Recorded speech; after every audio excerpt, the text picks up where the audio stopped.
لیے کوئی بھی وقت کی پابندی نہیں ہے، اس لیے کہ یہ بہت کم موقع ملتا ہے، اور میں کوشش کروں گا کہ ویڈیو والے سے کہ یہ آپ ڈائریکٹ انہی پہ فوکس رکھیں گے تاکہ اس ویڈیو کو ایجوکیشن پرپس سے کام میں لایا جا سکے یوٹیوب کے چینل سے. تو آپ ڈائریکٹ لیکچر پہ ہی رکھیں گے. آپ کا موضوع سائنسی مزاج السلام علیکم. محبت ہے یہ کیا کروں آفتاب صاحب کی کہ بہت کچھ آپ فرما گئے یہاں پر. میرا صرف تعارف یہ ہے کہ قرآن کا طالب علم ہوں اور سائنس کا اور طالب علم ہوں. میں کسی مہارت کو کلیم نہیں کرتا اور اسی سوچ کے ساتھ میں اپنی بات یہاں رکھوں گا. اس سے پہلے میں مبارکباد دینا چاہوں گا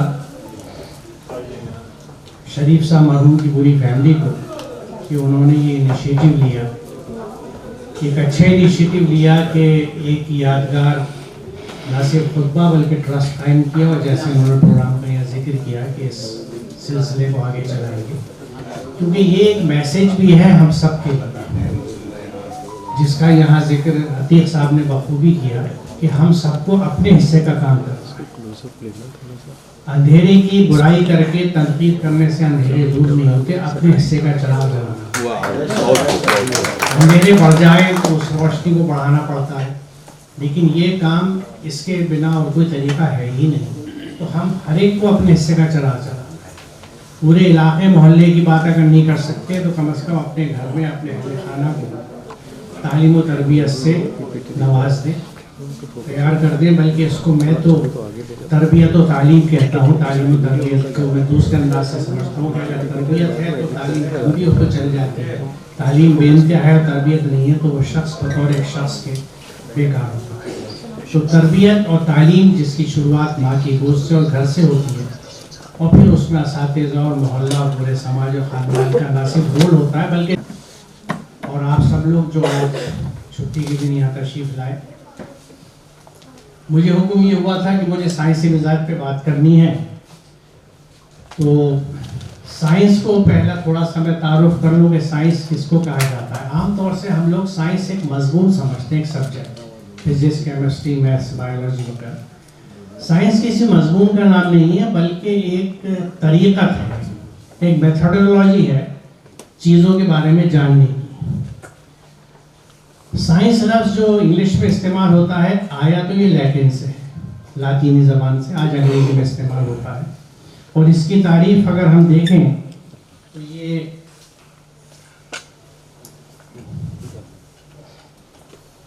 اس کا کرسر کون سا چلتا تھا، میرے پاس بیک ہے، اس کا آئیڈیا نہیں ہے، اسکرول کہاں سے ہے اس کا. اچھا یہاں سے چلے گا، اس سے نہیں چلے گا، کوئی کی نہیں چلے. Gained and verified by exact observation, organized experiment and correct thinking also the sum of the universal knowledge. مزید تفصیلات ہے اس میں، مجاز طور سے ہم یہ کہہ سکتے ہیں کہ کسی بھی چیز کو جاننے کے لیے جو طریقے استعمال ہوتے ہیں جس کو سائنٹیفک میتھڈولوجی بھی کہا جاتا ہے، جس میں بڑی اہم چیز مشاہدہ ہے، آبزرویشن. مشاہدہ، آبزرویشن، اس کے بعد اس کا عقلی تجزیہ حقائق کی روشنی. اس کو خصوصاً عقلی تجزیہ اس لیے کہہ رہا ہوں کہ اس میں جذبات کی ملاوٹ کی گنجائش نہیں ہے. اس میں عقلی تجزیہ ہوگا حقائق کی بنیاد پر، اور جہاں ممکن ہو تجربہ کیا جائے. اب یہ لفظ سائنس جیسے میں نے کہا لیٹن کا ہے، انگریزی میں استعمال ہوتا ہے، لیکن ہمیں چونکہ بات اسلام کی کرنی ہے، قرآن کی کرنی ہے، تو ذرا یہ دیکھیں کہ اس کو عربی میں کیا کہا جاتا ہے.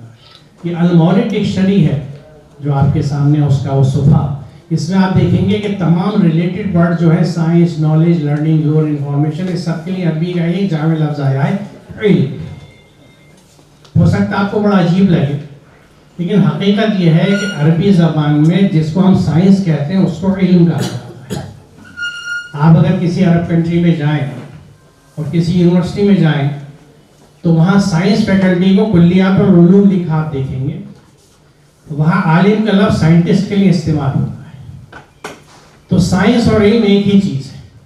تو جب ہم سائنسی مزاج کی بات کرتے ہیں تو اس کا مطلب ہے در حقیقت ہم علمی مزاج کی بات کرتے ہیں. علمی مزاج. تو لغت تو آپ نے دیکھی, اب دیکھتے ہیں کہ یقینی مورد دیکھی کہ جو لغات مفسرین استعمال کرتے ہیں ہمارے ہاں, محیط ہے یا لسان العرب وغیرہ ہے, اس میں علم کی تعریف کیا ہے. لغات کے مطابق علیم یعلم کا مفہوم ہے کسی چیز کو مکمل طور پر جاننا, پہچاننا, حقیقت سے واقف ہونا, یقین حاصل کرنا, محسوس کرنا, محکم طور پر معلوم ہونا. یعنی پورے تمام گہرائی اور گہرائی سے کسی بھی چیز کے جاننے کے پروسیس کو علم کہا جاتا ہے. اور علم کی اس تعریف میں کہیں پہ بھی کوئی سیکٹیرین اپروچ نہیں ہے. کس چیز کی اپروچ جو ہے وہ علم کے دائرے میں آتی ہے.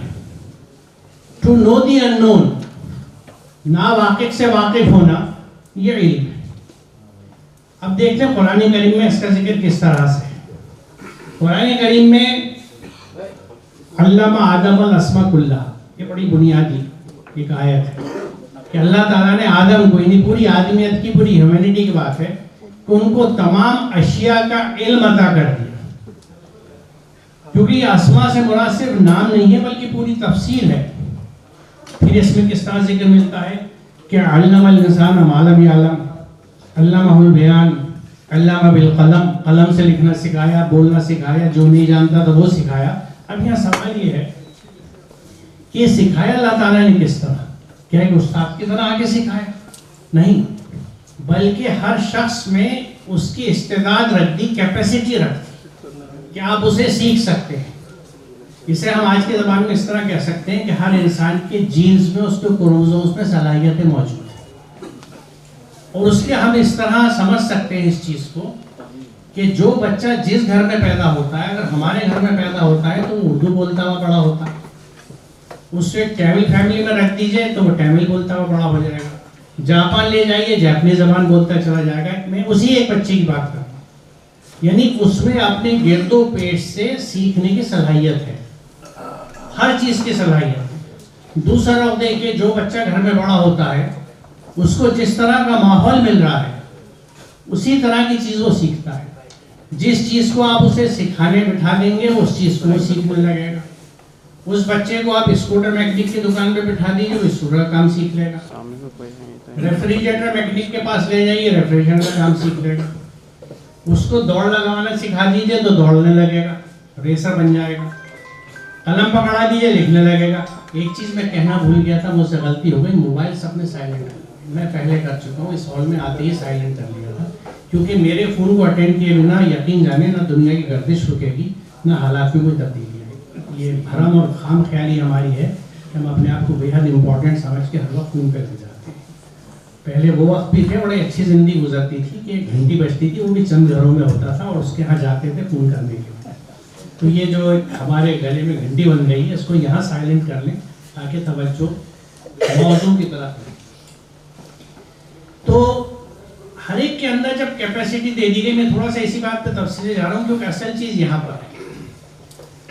اس بچے کے اندر یہ صلاحیت ہے کہ وہ ہر کچھ کر سکتا ہے. اس میں اور تفصیل بھی میں اس میں نہیں جا رہا. یہ ریفرنس کے لیے جب آپ ویڈیو دیکھیں تو اس کو دیکھ سکتے ہیں. اس میں اگلا سلائڈ بھی اسی سے تعلق سے کہ علم کے ذرائع کیا ہیں, یہ ضرور میں واضح کر دوں کہ علم کے دو بنیادی ذرائع ہیں. وہی جو خاصہ ہے انبیاء کا, اور استعداد, کیپیسٹی جو ہر انسان کے پاس ہے, یعنی علامہ آدم الاسماء کلھا. اور اس میں کلھا کا لفظ بہت اہم ہے, ہر چیز. اور اس میں اسم کا تعلق جو ہے وہ میں نے شاید اس سلائڈ میں پچھلی میں ذکر ہے اس بات کا, نہیں اسی میں شاید, کہ جو راغب اصفہانی اس پہ بحث کرتے ہوئے لکھتے ہیں کہ معرفت الاسماء لا تحصل الا بمعرفت المسمى.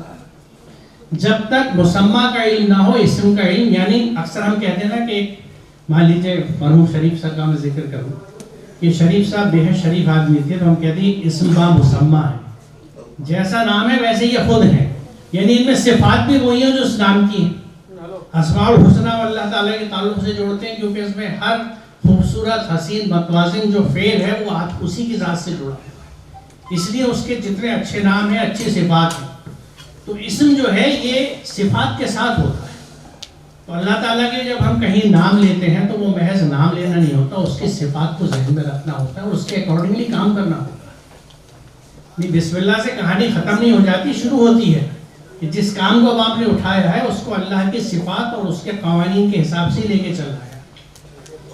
تو اب یہ جب کیپیسٹی ہر ایک انسان کے اندر ہے، گویا کسی بھی علاقے کی مٹی کے لیے میں یہ نہیں کہہ سکتا کہ اس علاقے کی مٹی اگر میں چاک پہ ڈالتا ہوں کمہار کے تو وہ صرف لوٹا بناتی ہے، گھڑا نہیں بنائے گی. کیا یہ ممکن ہے؟ نہیں. ہر مٹی میں صلاحیتیں کچھ بھی بنا لیجئے، کمہار کے ہاتھوں کے اوپر ہے وہ کیسا بناتا ہے اور کیا بناتا ہے، خوبصورت توازن کے ساتھ بناتا ہے یا بے پیندی کا یا ٹیڑھی پیندی کا بنا دیتا ہے. جو ڈیفیکٹو پیس ہوتا ہے، آپ جب مٹکا گھڑا خریدنے جاتے ہیں کمہار کے ہاں تو گولائی بھی دیکھتے ہیں اور رکھ کے بھی دیکھتے ہیں کہ لڑکتا تو نہیں ہے، کدھر کو جا رہا ہے. ذرا سا بھی ڈیفیکٹ ہوگا، ایک سوراخ رہ گیا، آپ ایک طرف رکھ دیتے ہیں کہ مجھے نہیں. تو ہم میں سے ہر ایک شخص ایک کمہار کی مانند ہے، اور ہمارے گھر میں جو بچہ آتا ہے وہ ایک گیلی مٹی کی. وقت کا چاک گھوم رہا ہے، میں اس مٹی کو اگر ڈھنگ سے شیپ نہیں دے سکا کیونکہ میں مصروف تھا، میرے پاس کام تھا، میری بیگم بھی مصروف تھی، کہیں احساس نہیں تھا، کہیں غفلت تھی، کہیں پرائرٹیز نہیں تھی، ترجیحات میری الگ تھی. تو وہ گیلی مٹی اگر چاک پہ رہ جائے اور کمہار کا ہاتھ اسے نصیب نہ ہو تو پھر وہ ایک ڈلی کی شکل اختیار کرتا ہے. اور مٹی کے ڈھیلوں کا کیا استعمال ہوتا ہے آپ جانتے ہیں. اور وہ مٹی کا ڈھیلا بن جائے گیلی مٹی، یا ایک اچھا ظرف بن جائے، ایک اچھا برتن بن جائے، یہ منحصر میرے اوپر ہے. اور اب یقین جانیں اس کا جواب مجھے اللہ تعالیٰ کیا کرنا ہے. سورہ تکاثر کی جو آخر میں کہا جاتا ہے نا کہ تم سے ہر اس نعمت کا سوال جب پوچھا جائے گا جو تمہیں دی گئی. ثم لتسألن یومئذ عن النعیم. تم اولاد بھی نعمت ہے، جن کی نہیں ہے ان سے پوچھئے اس اولاد کا میں نے کیا کیا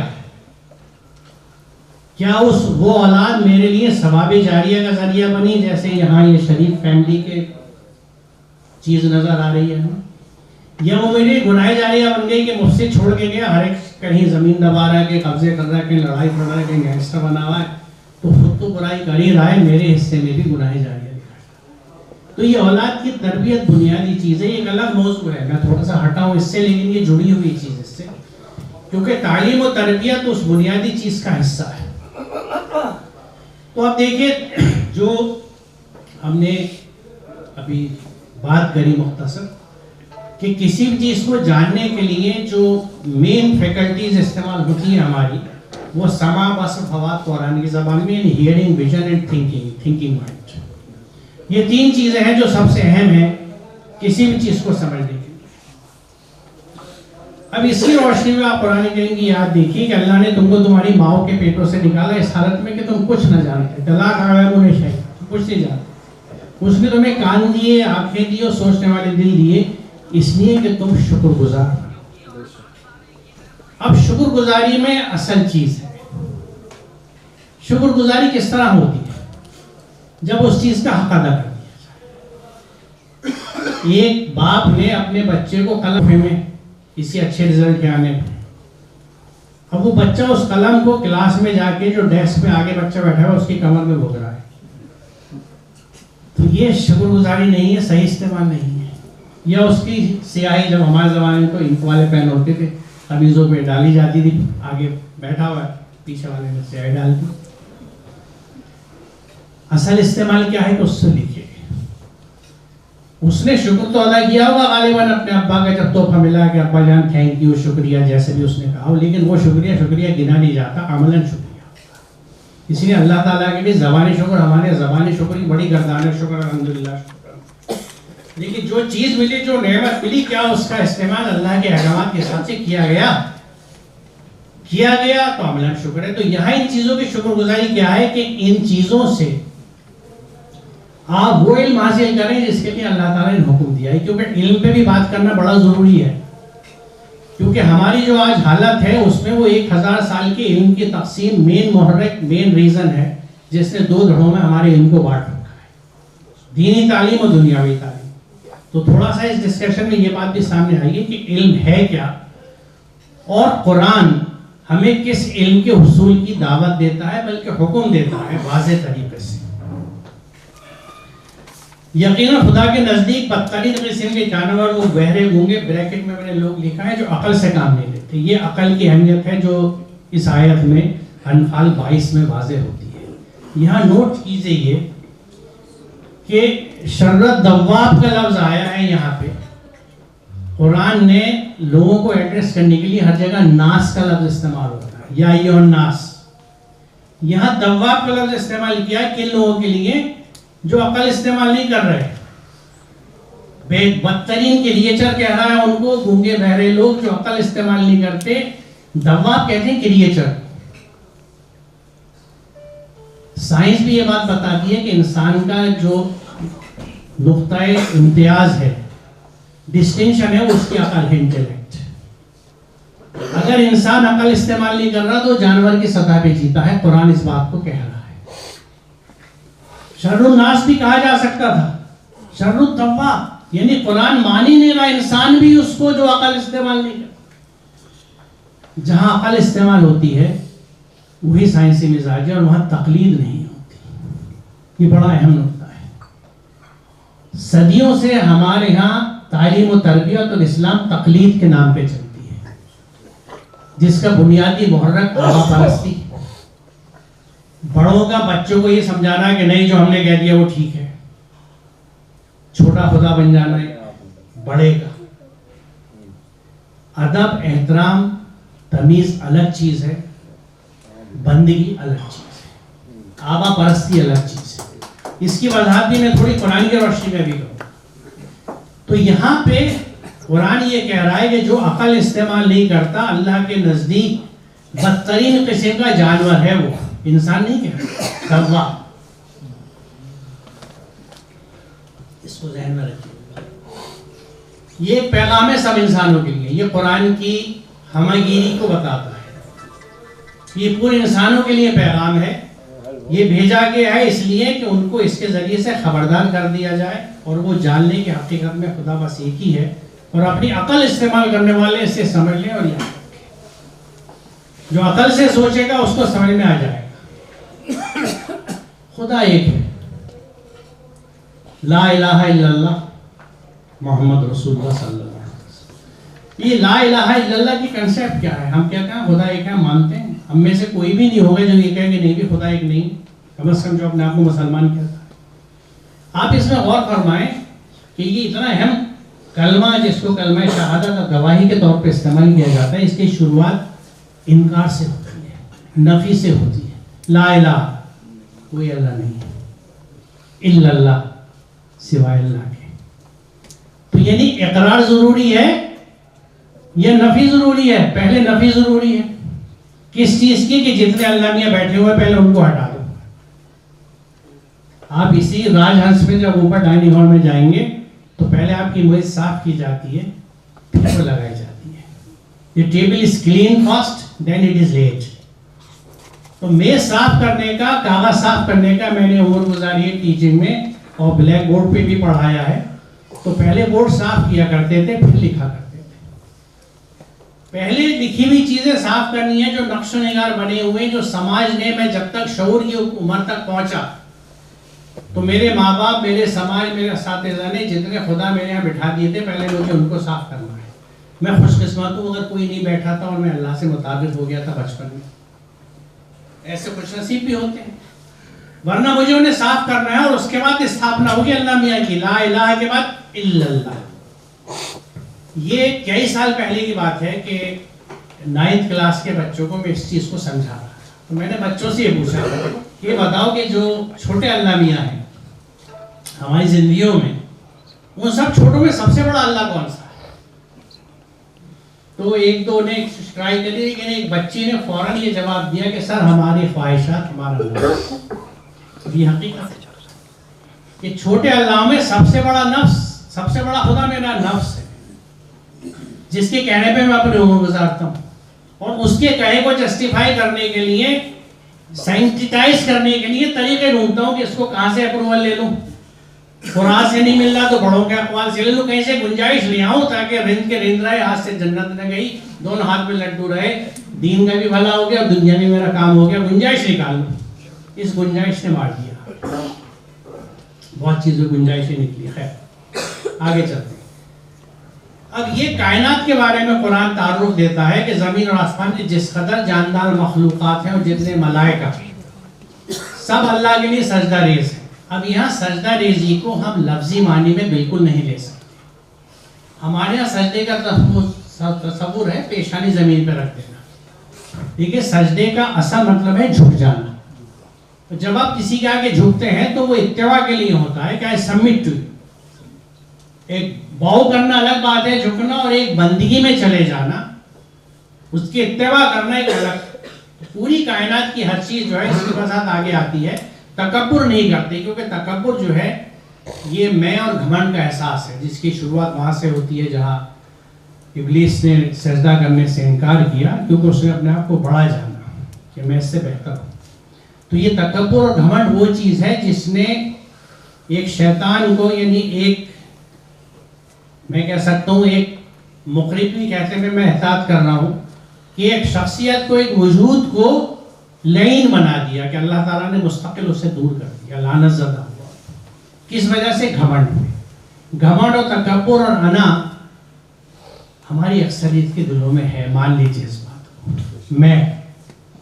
میری بات نہیں مانی, میری ریکمنڈیشن نہیں سنی گئی, میرے نام کے ساتھ القاب کیا لگے, فہرست میں میرا نام کہاں پہ آیا.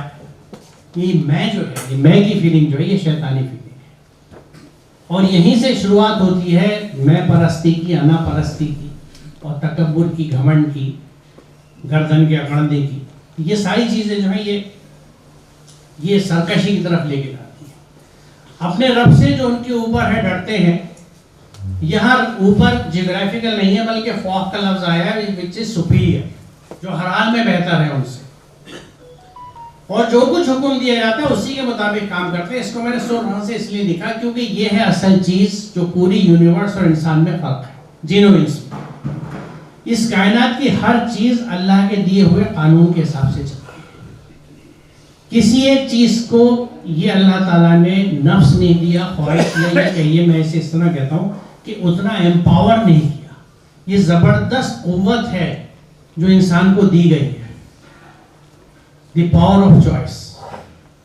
آپ کی مرضی ہے, پورے آزاد ہیں آپ اس رب عظیم کی کائنات میں, کہ من کی سن لیجئے یا اللہ کے احکامات سن لیجئے, وحی کی اتباع کیجئے یا ہوا کی اتباع کیجئے, اپنی خواہشوں پہ چلیے یا اللہ کے احکامات پہ چلیے. یو آر فری, جو جی چاہے کرو, لیکن یہ یاد رکھنا کہ جو کرو گے حساب اسی کا دینا ہے. وہاں کوئی جھول نہیں ہے, کوئی گنجائش نہیں ہے, اسکیپ نہیں ہے. جو قرآن سمجھ کے پڑھتے ہوئے اس بات کو جانتے ہیں کہ جتنی کہانی سماج میں چلیں قرآن ریجیکٹ کرتا ہے, وہاں کسی کی شفاعت نہیں ہے, کسی کی بخشش نہیں ہے, کوئی انٹرسیشن نہیں ہے, کسی کے ساتھ کوئی معاملہ رحم کا نہیں ہے, صرف اللہ تعالیٰ کرتا ہے, اور وہ بہترین انصاف کرنے والا ہے. جو انصاف کا حکم دیتا ہے, تعلیم دیتا ہے, وہ ناانصافی نہیں کرتا. جو بوئیں گے کاٹنا وہی ہے, اس سے کوئی مفر نہیں ہے. مانے نہ مانے اپنی مرضی ہے, کیونکہ پھر بات وہی آتی ہے کہ ہم سب کو اپنا اپنا حساب دینا ہے, جس طرح سے چاہیں اپنی زندگی گزاریں. تو یہ اہم چیز یہ ہے کہ اس کائنات کی ہر چیز اللہ تعالیٰ کے احکامات پہ چلے. اس کو میں اس رخ سے بھی کہہ سکتا ہوں کہ اس کائنات کی ہر چیز مسلم ہے.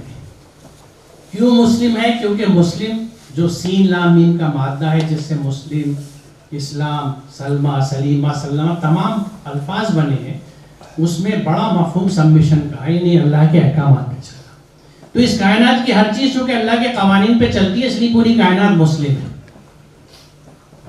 سبمٹ کرتی ہے اللہ کے احکامات پہ. اس مسلم کائنات میں جن و انس وہ شخصیت اللہ نے پیدا کی ہے کہ جس کے پاس مرضی ہے کہ اپنے اللہ کے رب کے کہنے پہ چلو, لیکن چونکہ اسے محبت اپنے بندوں سے بہت ہے, اور اس نے خود ہی بات کہی ہے کہ اس نے رحمت اپنے اوپر فرض کر دی ہے.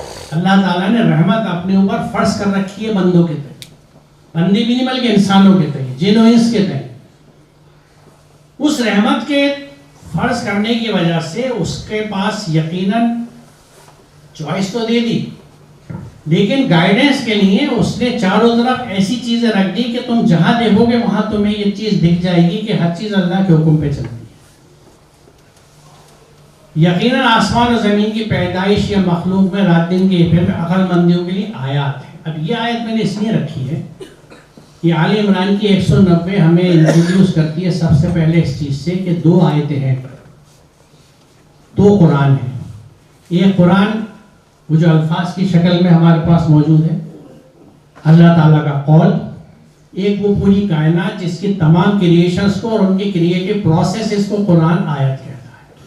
کائناتی آیات، کونی آیات، قرآنی آیات. اللہ کا قول، اللہ کا فعل، دی word of God and the work of God.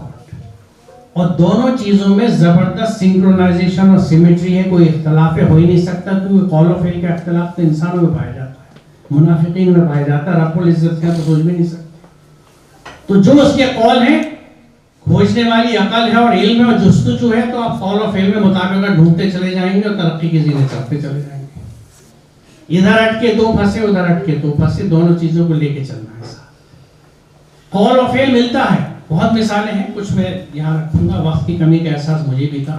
تو یہ جو آیات ہے، اب اس میں ایک بات یہ ہے، اولو الالباب ترجمہ ہم کر دیتے ہیں انٹلیکچوئلز، عقل مند.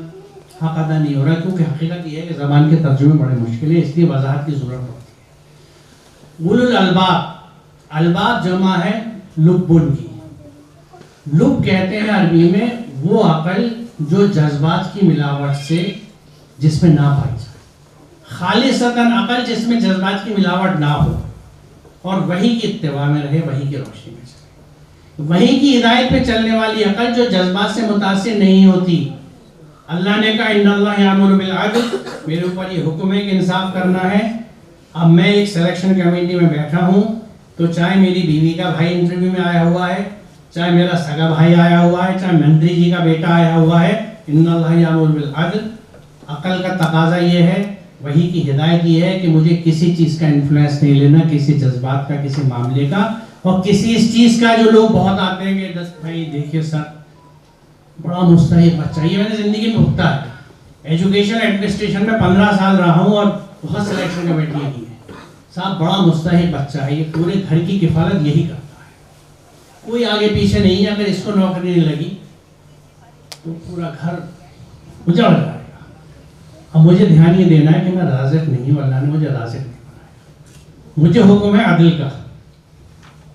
آپ اتنے تیار ہیں اور بیسٹ ہیں کینڈیڈیٹ تو آپ کا سلیکشن ہوگا، ورنہ جس نے آپ کو پیدا کیا، جس نے رزق کا وعدہ کیا، اس سے مانگے اور رزق دے دے گا آپ کو آپ کی استطاعت کے حساب سے. اگر آپ کی صلاحیت چپراسی گیری کی ہے یا سڑک پہ ٹھیلا لگانے کی تو آپ وہی کریں گے. آپ اس پوزیشن پہ کیوں آتے جس کے لیے آپ نے اپنے آپ کو اہل نہیں کیا. ہاں یہ ذمہ داری میری ہوگی اور الحمدللہ میں یہ کہہ سکتا ہوں اللہ کو حاضر ناظر جان کے کہ اپنے زمانے کے سلیکشن کمیٹیز میں نے عدل کو ہٹنے نہیں دیا، کسی کے انفلوئنس کو نہیں لیا، نہ کسی کو غلط کرنے دیا. اکثر لوگ سلیکشن کمیٹیز میں تیار ہو کے آتے ہیں، میں نے وہ سلیکشن کمیٹیز کینسل کر دی، کیونکہ اگر 3 ایکسپرٹ آپ نے بنائے، تینوں مل کے آ گئے پیچھے سے اور ایک کینڈیڈیٹ کو بحث دکھا رہا ہے اور میں سمجھ رہا ہوں کہ بحث نہیں ہے، میں سلیکشن کمیٹی کینسل کر دیتا ہوں. پھر وی مسٹ انشور جسٹس، انصاف ہونا چاہیے. تو یہ کیونکہ اللہ کا حکم ہے. تو یہ کائنات کی آیت اولو الالباب وہ عقل مند ہیں جو وحی کی ہدایت میں عقل کو استعمال کرتے ہیں. ان کی عقل جو ہے جذبات کی لوڑنی نہیں ہے کہ جذبات کے تحت انہوں نے فیصلے کر لیے یا اپنی خواہشات کے تحت فیصلے کر لیے. اور ان لوگوں کے بارے میں جو اولو الالباب ہیں، جن کو یہ پوری کائنات کی آیات وہ بتا رہا ہے، وہ کرتے کیا ہے دیکھیے آپ. جو کھڑے بیٹھے اپنی کروٹوں پر، یعنی ہر وقت 24/7 ہر پوسچر میں آسمان و زمین کی پیدائش میں غور و فکر کرتے ہیں. یہاں کسی تسبیحات اور مسلوں کی اور نوافل کی بات نہیں ہو رہی ہے. مجھے بلنٹ بولنے کی معافی دیجیے گا، صاحب بولنے کی، لیکن قرآن رکھا ہے سامنے. زمین اور آسمان کی پیدائش میں غور و فکر کرتے ہیں. او گاڈ، اللہ تعالیٰ تو نے کیسے کریٹ کیا ہے، ہاؤ ہی کریٹڈ. کیونکہ یہی اللہ تعالیٰ کی عظمت نظر آتی ہے، چیز کیسے پیدا ہوئی، کیسے بنی. دیکھیے میں جب اسٹوڈنٹ تھا اسکول لائف میں تو ایٹم کی تعریف میں مجھے پڑھائی گئی تھی، وہ یہ تھی کہ the smallest indivisible particle of matter. Indivisible particle of matter, مادے کا وہ سب سے چھوٹا ذرہ جس کو آپ تقسیم نہیں کر سکتے، یہ میں نے پڑھا ہے. آج اس ایٹم کے اندر 200 سے زیادہ پارٹیکلز ڈسکور ہو چکے اور جو لوگ اس میں کام کر رہے ہیں وہ یہ کہتے ہیں کہ ابھی بھی ہمیں نہیں پتا کہ اندر اور کیا ہے. ایک گاڈ پارٹیکل کا تو آپ نے چرچا سنی ہوگی کہ اس کی تلاش ہو رہی ہے. اس پارٹیکل کے بعد مزید کیا نکلے گا نہیں پتا. تو جب علم تھوڑا ہوتا ہے تو ہم بہت کانفیڈنٹ ہوتے ہیں، اور جب علم بڑھنے لگتا ہے تو ہم بے یقینی میں آ جاتے ہیں اور اللہ کی عظمت کا احساس ہونے لگتا ہے کہ ہمیں نہیں پتہ اس میں بھی اور کیا ہے. وہ ایٹم جس کو ہم آنکھ سے نہیں دیکھ سکتے، اتنا چھوٹا کہ کیا بتاؤں میں آپ کو، میرے پاس اس کا کوئی مثال بھی نہیں ہے. تو کائنات کی آسمان اور زمین کی پیدائش میں، اب آسمان اور زمین اکثر چیز ہم جس طرح ہماری زبان ہے محاورے کے قرآن کی زبان میں میاں ساری دنیا چھان ماری کہیں مل رہی نہیں، تو اس کا یہ مطلب نہیں ہے واقعی میں نے ساری دنیا گھومی ہے. مطلب یہ کہ I tried my best لیکن ڈھونڈ نہیں پایا، اس لیے کہہ رہا ہوں سارے جہان دیکھ لیے کہیں نہیں ملا.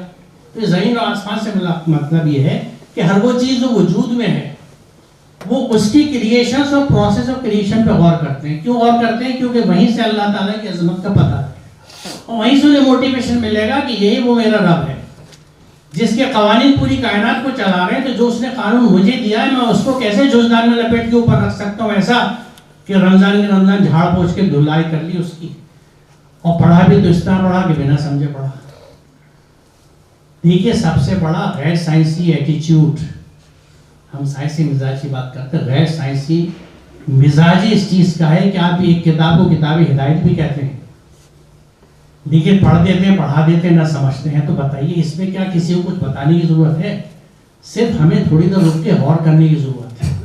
رکاوٹ کیا ہے؟ رکاوٹ تقلیدی ذہن. سارے بڑے ایسے کرتے چلے آ رہے ہیں، اب تقلید پہ بھی آؤں گا، آگے کچھ آیتیں رکھوں گا آپ کے سامنے. یو ہیو ٹو کوشچن، کیوں کروں؟ آپ کر رہے تو ہو سکتا ہے آپ غلط ہوں. مجھے اللہ نے عقل دی استعمال کرنے کی قرآن ہدایت کے لیے، میں اس کی روشنی میں دیکھتا ہوں تو مجھے تو یہ حکم ہے کہ مجھے اس کو سمجھنا ہے. آپ نہیں سمجھتے آپ کی مرضی، آپ سے کوئی ناراضگی نہیں، کوئی دشمنی نہیں، بہت ادب آپ کا، لیکن میں اپنی زندگی جیوں گا وہی اپروچ تو کس کی دی؟ حضرت ابراہیم علیہ السلام. باپ کی عزت تقریب اپنی جگہ، لیکن یہ حکم نہیں مانا. اور ہمیں کیا حکم ہے قرآن میں؟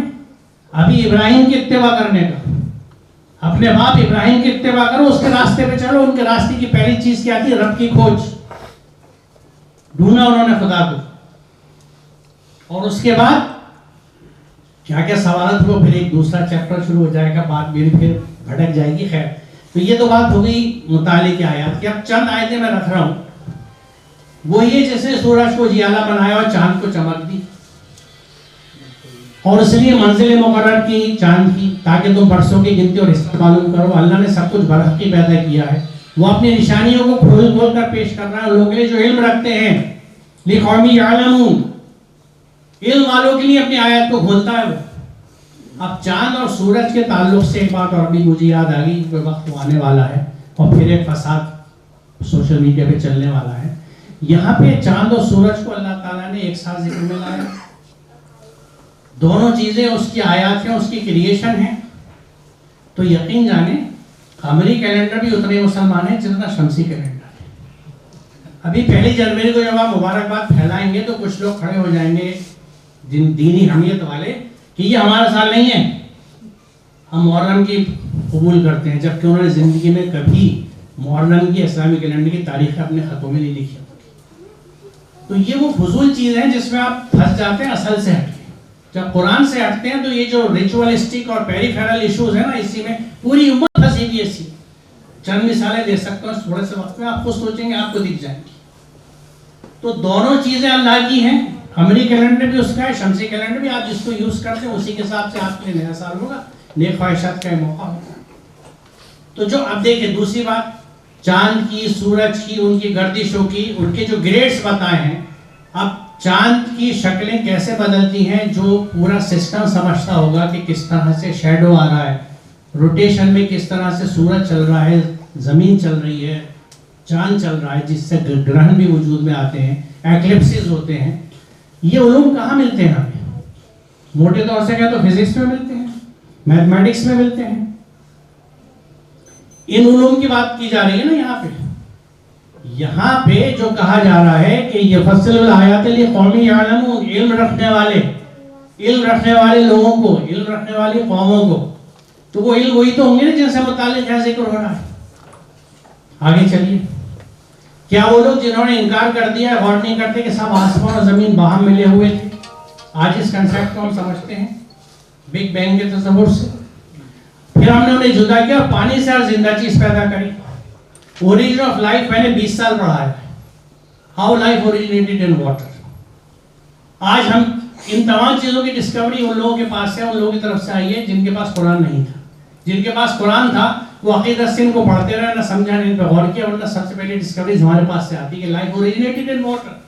اور ایسا اوریجن ہوا ہے کہ وہ آج بھی پانی میں ہی زندگی کا وجود ہوتا ہے. اور اس میں بڑا دلچسپ پہلو ہے, میں تو حشش کرتا ہوں اس بات کو سوچ کے. جس پانی میں زندگی کا وجود آیا, سمندری پانی کا, اس میں نمکیات کی پروپورشن تقریباً وہی ہے جو ماں کے پیٹ میں اس پانی کی ہوتی ہے جس میں میں اور آپ تیرتے ہیں پیدائش سے پہلے. پانی میں زندگی وجود میں آئی اور پھر اس پانی کو اپنے ساتھ لے آئی ماں کے پیٹ میں. یہ کروڑوں سال کا, اربوں سال کا سفر ہے, لیکن وہ اصول جو اس کریٹر نے طے کر دیا تھا کہ پانی میں زندگی کا وجود ہے, وہ پانی کو ساتھ لیا. سوچیے کیا چیزیں ہیں غور و فکر کرنے والوں کے لیے. ایمنیوٹک فلوئڈ جس میں بچہ تیرتا ہے ماں کے پیٹ میں, جو شاک آبزرور بھی ہے, جو نیوٹرین بھی دیتی ہے, وہ وہی ہے تقریباً جو سیلائن واٹر ہے جس میں کہ زندگی وجود میں آئی تھی سب سے پہلے. پانی سے ہر زندہ چیز پیدا کی, تو کیا پھر بھی تم ایمان نہیں لاتے؟ یعنی یہ موٹیویٹ کر رہا ہے کہ دیکھو تو صحیح, یہ میرا قانون ہے, تو پھر بھی جو میں نے قانون تمہارے لیے دیا ہے, جو احکامات دیا ہے, تم ان پر ایمان نہیں لاتے ہو ابھی بھی. اور ہم نے زمین میں پہاڑ جما دیے تاکہ وہ نیلے کے ڈھلک نہ جائے, اس میں کشادہ راہیں بنا دی شاید کہ لوگ اپنا راستہ معلوم کر لیں. ہم نے آسمان کو ایک محفوظ چھت بنا دی. آج ایٹماسفیئر کا جو رول ہے, اوزون کا رول ہے, آج ہم سمجھ رہے ہیں. قرآن اس وقت کہہ رہا ہے کہ محفوظ چھت, there was a protected ceiling, جو حفاظت کرتی تھی آپ کی. مگر یہ ہے کہ کائنات کی آیات کی طرف توجہ ہی نہیں کرتے. ہم ان آیاتیا معرضون, کائنات کی آیات کی طرف ہم توجہ کیوں نہیں کرتے؟ کیونکہ ہماری علم کی تقسیم نے ان چیزوں کو دنیا کے علوم کر کے گڈھے میں ڈال دیا. جن چیزوں کا حکم قرآن دے رہا ہے, بڑی دلچسپ بات ہے, اور nobody has questioned it. آج بھی کھلے پلیٹ فارم سے میرے علاوہ چند لوگ ہوں گے جو سوال کو اٹھا کے. لفظ دین کو لے لیجئے, دین کے مفہوم میں اطاعت, قانون اور یوم الدین 3 مفہوم ہیں. اطاعت سبمیشن, قانون لا, اور یوم الحساب. تو دین میں جب قانون ہے تو جو اللہ کے قوانین پوری کائنات میں چل رہے ہیں, ان کا مطالعہ, ان کا علم کس طرح سے دین کے باہر ہو جائے گا؟ جواب ہے تو لائیے. قرآن کہہ رہا ہے ان کو دیکھو, ان لوگوں کو, کیونکہ یہاں تم دیکھو کہ میری خلاقی, دی مارولس آف مائی کریشن, میں نے کیسی چیزیں بنائی ہیں. کیوں؟ تاکہ تمہیں وجہ کیا ہے دیکھیں. یہ قرآن کہتا ہے کہ اگر اللہ چاہتا تو سارے دنیا والے مومن ہوتے, سب انسان مومن ہوتے, لیکن اس کا ہی طریقہ نہیں, کیونکہ اس نے نفس دیا ہے نا. اب اس نفس کو ٹرین کرنے کے لیے مجھے اپنی خواہش سے اس کی طرف جانا ہے. اس کے لیے وہ موٹیویٹ کر رہا ہے, پوری کائنات کو دکھا رہا ہے ایک نمونے کے طور پہ کہ دیکھو میرے قانون. اور بھی میں آگے بتاؤں گا کتنے وہ سکسیسفل ہیں. تو جو قانون میں نے تمہیں دیا ہے زندگی گزارنے کے لیے, کیا تم اس سے ہٹ کے قانون بناؤ گے؟ سمپل موٹیویشن, تاکہ جو قرآن کہتا ہے جو ہدایت طلب کرتا ہے ہدایت ہم اسے دیتے ہیں. وہ ہم تھوپنے کی کوشش کرتے ہیں, ایمان لے آؤ, جہنم سے بچ جاؤ, ایمان لے آؤ. موٹیویٹ کرو لوگ, اپنے بچے کو بھی موٹیویٹ کیجئے, وہ اللہ کو پہچانے, ان آیتوں کو سمجھے, اور پھر وہ رغبت سے اپنے دل سے اللہ کی طرف جڑے. یہی مسئلہ ہے, یہی وہی ہے جس نے زمین پھیلا رکھی ہے, اس میں پہاڑوں کے کھوٹے گاڑ رکھے ہیں, دریا بہا دیے, اس نے ہر طرح کے پھلوں کے جوڑے پیدا کیے, اور وہی دن پر رات طاری کرتا ہے. ان ساری چیزوں میں نشانی یعنی آیات ہیں ان لوگوں کے لیے جو غور و فکر کرتے ہیں. اِنَّ فِي ذَلِكَ لَآيَاتٍ لِقَوْمٍ يَتَفَكَّرُونَ, علم رکھنے والے, سوچنے والے, ان کے لیے آیات ہیں. اور دیکھو زمین میں الگ الگ خطے پائے جاتے ہیں, جو ایک قسم یعنی الگ الگ ٹریکس ہیں زمین کے, ایک دوسرے سے جڑے ہوئے پاس پاس ہیں. انگور کے باغ, کھیتی, کھجور کے درخت, اس میں کچھ چکیر ہیں, کچھ دوہرے, سب کو ایک ہی پانی سیراب کرتا ہے, ایک ہی طرح کا انڈیکیشن جا رہا ہے. اگر مزے میں ہم کسی کو بہتر بنا دیتے اور کسی کو کمتر, پھر کیا کہ ان سب چیزوں میں بہت سی نشانیاں ان لوگوں کے لیے جو عقل سے کام لیتے ہیں. تفکر, علم, عقل, تفقہ, تدبر, پورا قرآن بھرا ہوا ہے ان چیزوں سے. اور یہ تمام اسٹیجز قرآن کو سمجھنے کے بعد آتی ہیں. جب ہم سمجھتے ہی نہیں تو تفکر تدبر اور عقل کا استعمال کریں گے کہاں سے؟ یعنی بنیادی کاٹ دی گئی. جس دن سے ناظرہ قرآن پڑھنا شروع کیا فہم کے دروازے بند ہو گئے, اس دن سے جڑ کٹ گئی. تاریخ گواہ ہے. جب تک قرآن کو سمجھا ہر میدان میں انسان آگے تھا, مسلمان آگے تھا. خیر, اب یہ ایک آیت جو ہے جس نے 7 یعنی متعدد بلندیاں بنائی, یہ دیکھیے آیت کیا بتاتی ہے. ایک تو یہ کہ 7 آسمان کی جو بات آتی ہے, جیسے میں نے کہا قرآن کے زبان محاوراتی ہے, الیگوریکل ہے. جب ہم کہتے ہیں 7 سمندر پار سے, تو we don't mean literally کہ 7 oceans پار کر کے کوئی آ رہا ہے, مطلب بہت. تو عربی زبان میں 7 جو ہے متعدد کے لیے 7, بہت ساری چیزیں اس نے بنائی ہیں. اہم چیز یہ ہے کہ وہ یہ کہتا ہے کہ تم دیکھو, find a fault in my creation, میری تخلیق میں کوئی خرابی تو نکال کے دیکھو. تم دیکھو, پھر دیکھو دوبارہ, تمہاری نظر تھک ہار کے لوٹ آئے گی اور میری تخلیق میں کوئی فالٹ نہیں پاؤ گے. یہ دیکھیے آپ, یہ مضبوطی کوئی اور کریشن بنا سکتا ہے؟ ہم نے جب پالیتھین بنائی تھی تو بڑے خوش تھے کہ تھیلے سے آزاد ہو گئے ہم, کیری کرنا آسان ہو گیا, شاپنگ آسان ہو گئی. 100 سال بعد ہم کہہ رہے ہیں اللہ کے واسطے اس کو بند کر دو. یہ تو بڑی نقصان دہ چیز ہے. کیوں؟ کیونکہ بنا تو لی ہم نے, ہم اس کو ڈیکمپوز کرانے کا طریقہ نہیں بنا سکے. We created but couldn't decompose. اللہ نے جو بنایا ہے وہ زمین میں گل سڑ کے ایک دم ختم ہو کے ریسائکلنگ میں چلا جاتا ہے. یہ جسم جب دبتا ہے اندر جا کے, ان سے کہو آسمان اور زمین میں جو کچھ ہے اسے دیکھو. یہ میں نے سرخ سے اسی لیے لکھا ہے. اور جو لوگ ایمان لانا ہی نہیں چاہتے ان کو نشانی اور تنبیہ کوئی فائدہ نہیں, کوئی وارننگز اور کوئی آیات جو ایمان لانا ہی نہیں چاہتے. کیوں؟ کیونکہ وہ پری ڈیٹرمنٹ ہے, اس نے پہلے سے اپنا ذہن بنا رکھا ہے کہ جو میں کر رہا ہوں وہ ٹھیک ہے. اور آیات کے سلسلے کی ایک آخری کڑی حامیم سجدہ طریقہ ہے کہ عنقریب ہم ان کو اپنی آیات یعنی نشانی دکھائیں گے, آفاق میں بھی اور ان کے انفس میں بھی, یہاں تک کہ ان پر یہ بات کھل جائے گی کہ قرآن باقی پڑا. یعنی ان آیات کو دکھانے کا سلسلہ قیامت تک چلے گا. یعنی یہ ڈسکوریز ہوتی چلی جائیں گی, چیزیں کھلتی چلی جائیں گی یونیورس میں بھی اور خود ہمارے اندر بھی. کیونکہ انسان کا جسم بھی اگر ہم سمجھیں پوری کائنات اتنا کمپلیکس ہے کہ ابھی تک پکڑ میں نہیں ہے, نئی نئی چیزیں نکل رہی ہیں. ابھی غالباً 15 دن پہلے کے نیچر میں ایک ڈسکوری آئی کہ عجیب چھوٹی سی ایک چیز ڈسکور ہوئی انسان کے جسم میں جو نیوکلک ایسڈ کی بنی ہوئی ہے, اور وہ کیا چیز ہے نہیں پتا. وہ جینیٹک میٹیریل والی چیز نہیں ہے لیکن ایک چھوٹا کریچر یہ کیا ہے, لیکن اکراس ہر جگہ پایا جا رہا ہے. ابھی اس کو دیکھنا ہے کہ اس کا کیا رول ہے, کیا کرنا ہے.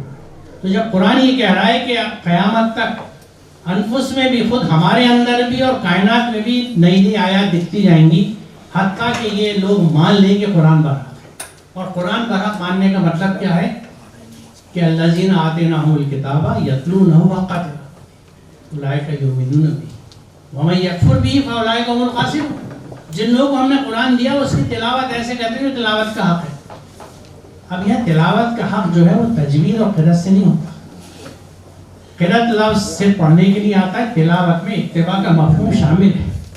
تلاوت کہتے ہیں قرآن پڑھ کے سمجھ کے عمل کرنا.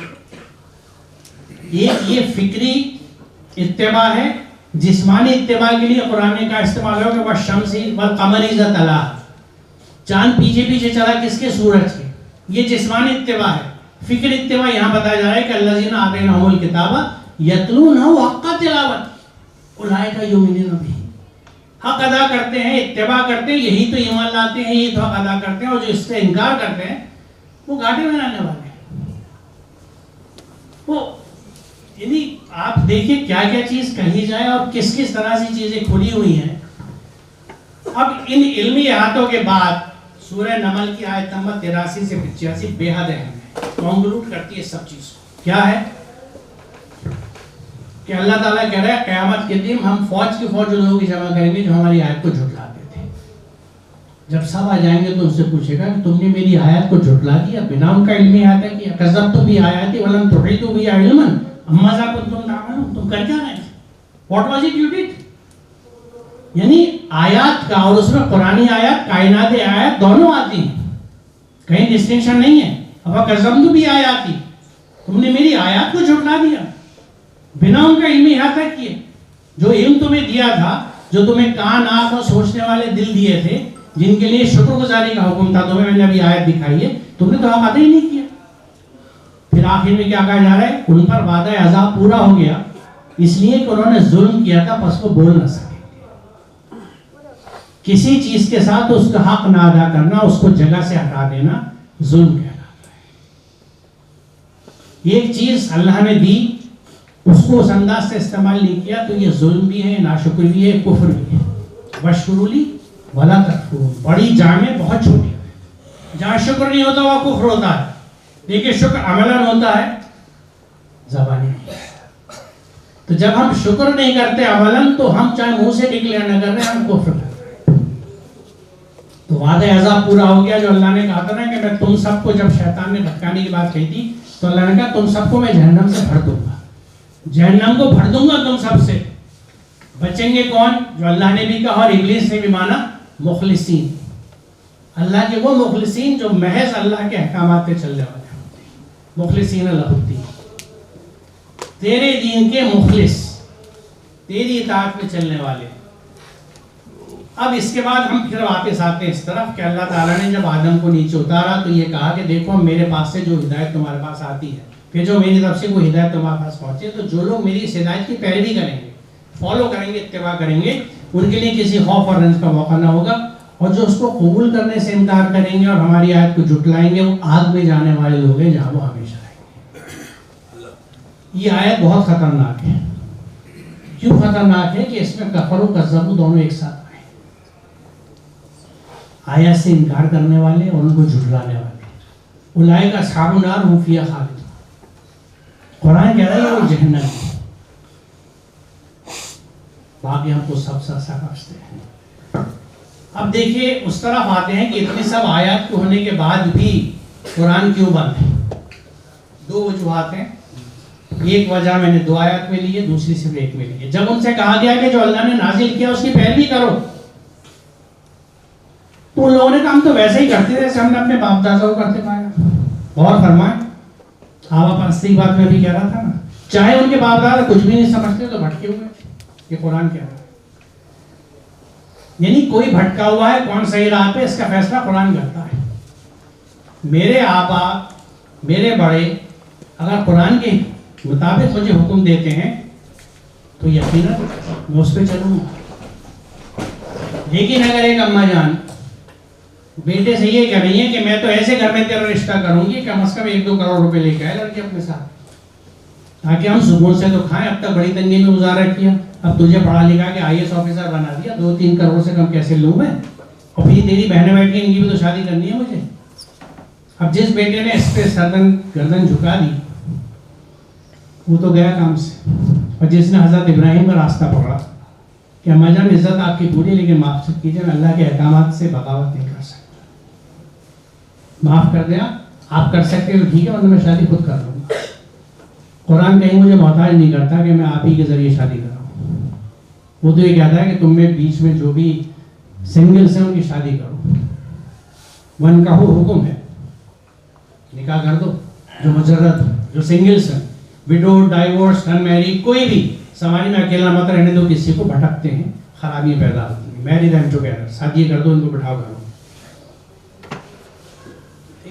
ٹھیک صاحب کلیئر. دوسری آیت اس سے زیادہ خطرناک, جس دن ان کے چہرے آگ میں الٹ پلٹ کیے جائیں گے, وہ کہیں گے کاش ہم نے اطاعت کی ہوتی اللہ کی اور اطاعت کی ہوتی رسول کی. وہ کہیں گے ہمارے رب, بے شک ہم نے اطاعت کی اپنے سردار اور اپنے بڑوں کی, انہوں نے ہمیں راستے سے بھٹکا دیا. اب اس میں مزید وضاحت کیا ہے کہ کبرانا سادات نا دونوں طرح کے بڑے آ گئے, سادات بھی آ گئے اور دیگر انداز کے رہنما, لیڈر اور بڑے بھی سارے آ گئے. انہوں نے ہمیں بھٹکا دیا, کیونکہ قرآن سے ہٹ کے جو چیز بتائی جا رہی ہے وہ کوئی بڑا بتائے چھوٹا بتائے وہ قابل تقلید ہے ہی نہیں. بینچ مارک, ریفرنس انڈیکس ہے ہمارا. جب آپ اپنے ہاں واٹر پیوریفائر لگاتے ہیں اور پی ایچ چیس کرتے ہیں تو اس کے لیے پی ایچ اسکیل آپ دیکھتے ہیں کہ میرا 6 ہے, اس کلر کا ہے, اسکیل کیا کہہ رہا ہے؟ 0 to 14 کے پی ایچ اسکیل میں کہاں پہ فٹ ہو رہا ہے. ہر چیز کو ناپنے کے لیے اسکیل ہوتا ہے, ریفرنس اسٹیٹ ہوتی ہے. ہمارے لیے قرآن ہے. جو چیز قرآن کے حساب سے نہیں ہے وہ ہمارے قابل قبول ہو ہی نہیں سکتی. لیکن باضابطہ اور بڑے دھوم دھڑکے سے ہے. ایک اور مثال دے دوں. شادی کے تعلق سے قرآن میں صرف ایک جگہ مال کا ذکر ہے, وہ ہے مہر. پہلے ادا کر دو عزت و تکریم کے ساتھ. عزت و تکریم کا نمونہ یہ ہے کہ اگر ہاتھ لگانے سے پہلے ہی نکاح ٹوٹ گیا تو بھی اچھا یہی ہے کہ پوری مہر دے دو تقوی والے. عزت و تکریم اس خاتون کی جس کو میں اب نکاح میں بھی نہیں لے رہا, اس کے لیے. اس میں کہیں اور کچھ نہیں ہے نا. آپ نکاح میں کیا دیکھتے ہیں؟ نصف موجہ نصف معجل, موجہ معجل. یہ کہاں سے آ گیا؟ باقاعدہ باشرہ انداز سے استعمال ہوتا ہے. کہاں ہے قرآن؟ یہ جھلک دکھا رہا ہوں آپ کو. فہرست اتنی لمبی ہے کہ 2-3 دن ورک شاپ کرنی پڑے گی کہ قرآن کے نام پہ, دین کے نام پہ قرآن کے خلاف کیا کیا ہو رہا ہے. کیوں؟ کیونکہ آپ نے سوال نہیں کیا. سوال کیوں نہیں کیا؟ آپ نے خود نہیں پڑھا. جب مجھے خود علم نہیں تو میں کس سے سوال کروں گا؟ جو بول دے وہ وہی مائے باپ. جیسا آپ کہہ رہے ہیں جنت پکی ہے, میں تمہیں بتا رہا ہوں یہ کر لو, ٹھیک ہے صاحب, کیونکہ مجھے تو کچھ پتہ ہی نہیں. اللہ تعالیٰ کی یہ نہیں چلے گا کہ مجھے پتہ نہیں تھا.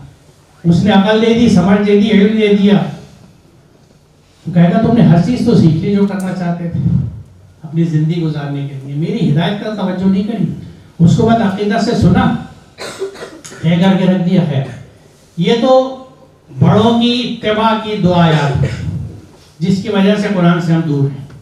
کیونکہ جب میرے بڑوں نے مجھے نازلہ پڑھایا تو میں کیسے اسے سمجھ کے پڑھ لوں؟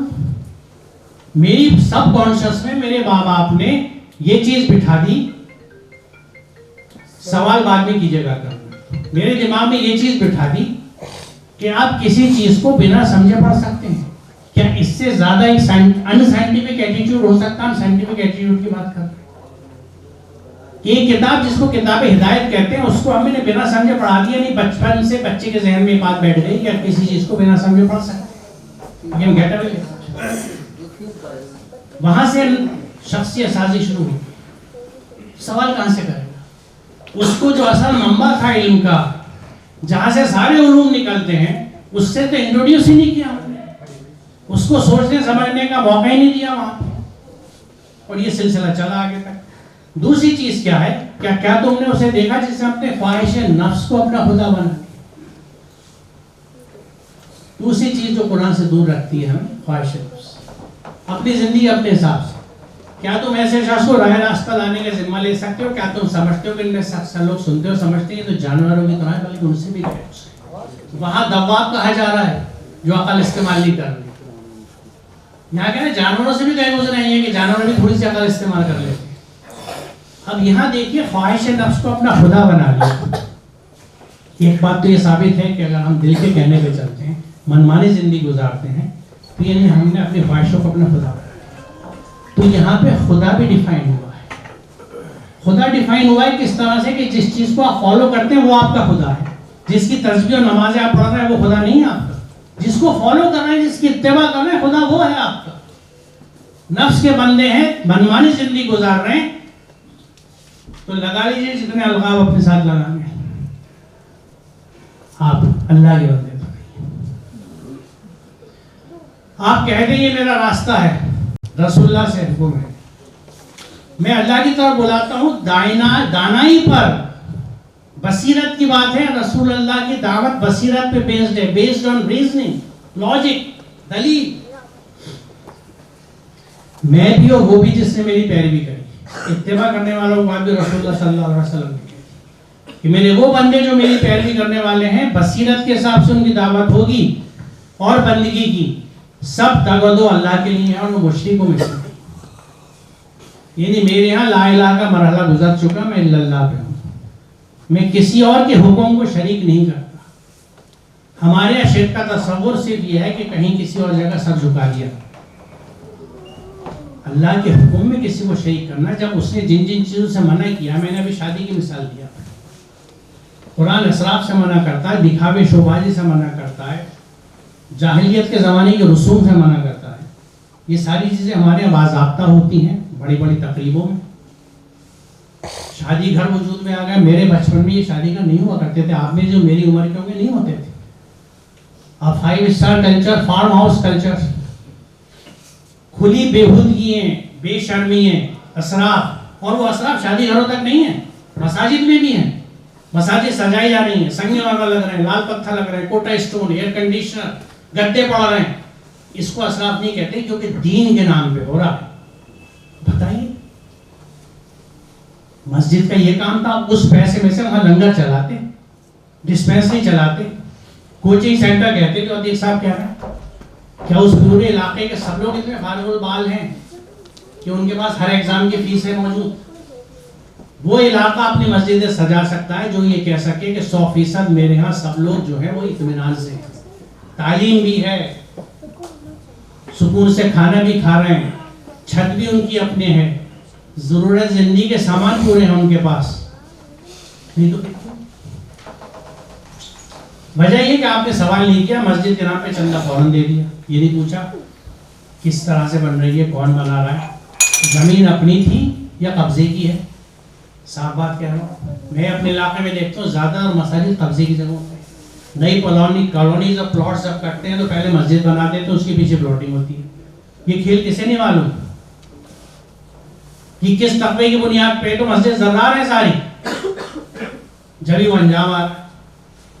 دیکھیے طرز سلامی کے لیے معاف کیجیے, لیکن بات جو کہہ رہا ہوں وجہ سے کہہ رہا ہوں, اپنے مشاہدے سے کہہ رہا ہوں, جو دیکھتا ہوں علاقے میں, کیونکہ میں زمینی آدمی ہوں. میں آج بھی علاقے میں اسی طرح گھومتا ہوں جیسے گھومتا تھا, اپنا علاقہ نہیں چھوڑا. پرانی دلی کا ہوں, وہاں بھی جڑا ہوا ہوں, اوکھلے کی بستی میں رہتا ہوں تو وہاں بھی وہیں رہتا ہوں. میرے آس پاس سے بھی نہیں گزرا کہ میں کبھی وائس چانسلر تھا کام تھا کر لیا. اب تو میں عوام کے بیچ کا ہوں, یہی ہوں, مٹی کا بنا ہوا ہوں, بہت معمولی جگہ سے اٹھ کے آیا ہوں, معمولی حیثیت کا آدمی ہوں. کوئی خاندانی اور سادات کے میرے رشتے اور شجرے نہیں ہیں. ایک مٹی کا ذرہ ہوں, مٹی سے جڑا. اس لیے چیزیں دیکھتا ہوں, نظر آتی ہیں, اور جہاں کہہ سکتا ہوں کہتا ہوں. یہ کتاب یہ میری جو انگلش کی لاسٹ آئی تھی, سائنٹیفک مسلم انڈرسٹینڈنگ اسلام ان نیو لائٹ, اس کو میں نے اس لیے رکھا ہے کہ اس میں جو انتصاب ہے یعنی کن لوگوں کو یہ ڈیڈیکیٹ کیے to all people who have a scientific attitude and a will to question everything including their faith. یہ کتاب ان لوگوں کے نام ہے جو ایک سائنسی مزاج رکھتے ہیں اور ہر چیز پہ سوال اٹھاتے ہیں, اپنے عقیدے اور ایمان کے اوپر سوال اٹھاتے ہیں. اس کے بنا مضبوطی نہیں آتی. دیکھیے حضرت ابراہیم نے جب اللہ تعالیٰ نے سوال کیا, یہ بہترین ایک ہمارے لیے نمونہ ہے, خاص طور سے جو لوگ ٹیچنگ میں یا تعلیم سے جڑے ہوئے ہیں, تعلیم و تعلم سے, کہ مردوں کو کیسے زندہ کرے گا. اب نے کہا کیا تو ایمان نہیں رکھتا؟ کہا ایمان تو رکھتا ہوں لیکن اطمینان قلب چاہیے. اب دیکھیے اطمینان قلب کو اللہ تعالیٰ نے ہائیسٹ لیول پہ یہ ریکگنائز کیا. اللہ تعالیٰ نے ڈاٹا نہیں, یہ نہیں کہا بھاگ جا, دوبارہ کلمہ پڑھو, بیوی سے دوبارہ نکاح کر لے, تو پار ہو گیا. نہایت اطمینان سے مثال کی مدد سے سمجھایا. تو مثالوں سے سمجھانا, اطمینان قلب دینا ہر اس ٹیچر کا کام ہے جو کسی کو سمجھاتا. اور ہر سمجھنے والے کے لیے سوال کرنا سنت ابراہیم ہے. سوال کرنا سنت ابراہیم ہے. ہم نے ایک سنت ابراہیم کی مٹھائی بہت کھائی ہے, لیکن اس سنت ابراہیم کو بھی جاری کر دیجیے اپنے سماج میں. سوال کیجیے. جب یہ نئی صدی شروع ہوئی تھی تو جو سائنس رسالے کا ذکر آیا اس میں نے یہ اعلان شائع کیا تھا کہ نئی صدی کا عہد نامہ, آئیے ہم یہ عہد کریں کہ اس نئی صدی کو تکمیل علم صدی بنائیں. علم کی اس غیر حقیقی اور باطل تقسیم کو ختم کر دیں گے جس نے درسگاہوں کو مدرسوں اور اسکولوں میں بانٹ کر آدھے ادھورے مسلمان پیدا کیے. آئیے عہد کریں کہ نئی صدی مکمل اسلام اور مکمل علم کی صدی ہوگی. خیر وقت ضائع کروں گا اس کو پڑھنے, آپ پڑھ لیجیے, ویڈیو میں مل جائے گا. ان تمام چیزوں کو لے کے چلنے کے لیے جیسے یہ ذکر آیا, میری ایک یوٹیوب چینل ہے جو میرے ہی نام سے چلتی ہے, محمد اسلم پرویز. پرویز کی اسپیلنگ الگ ہے, لیکن آپ یوٹیوب پہ محمد اسلم بھی ٹائپ کریں گے تو وہ خود لے آئے گا پرویز کو, PRVI سے. اس میں آپ پلے لسٹ میں جائیے تو پلے لسٹ میں بہت ساری چیزیں ہیں جو نظر آئیں گی. آخر میں اس کے سمپلی قرآن نظر آئے گا, لاسٹ میں یہ والا. اس کو آپ کھولیں گے تو اس میں 400 سے اوپر سیشن ہے. ہم لوگ علمی احاطہ کر رہے ہیں قرآن کا, فاتحہ سے شروع کر کے اب ہم لوگ سورہ انعام کے آخر میں آ چکے ہیں. 400 سے زیادہ سیکشن اپلوڈ ہیں. اس کے پیچھے محرک سورہ نمل کی آیت نمبر 83 سے 85 جو آپ کے سامنے رکھی تھی. میں نہیں چاہتا کہ قیامت کے دن میں ان تکذیب کرنے والوں کی بھیڑ میں شامل ہوں جن سے اللہ پوچھے گا کہ تم نے میری آیت کو جھٹلا دیا بنا ان کا علم احاطہ کیا. سمپلی قرآن میں ہم لکھتے ہی ہے کہ یہ قرآن کی آیات کا علمی احاطہ ہے, یہ سائنٹیفک ڈسکورس ہے. قرآن کیا کہہ رہا ہے, کیا سمجھنا ہے, اس سے کیا نتائج حاصل کرنے ہیں, اس کی بنیاد پر ہے. یہ بہت شکریہ آپ کی پیشنس کا, آپ کے وقت کا جو آپ نے دیا. اللہ ہم سب کو جزا دے اور ہم سب قرآن سے جوڑ سکیں.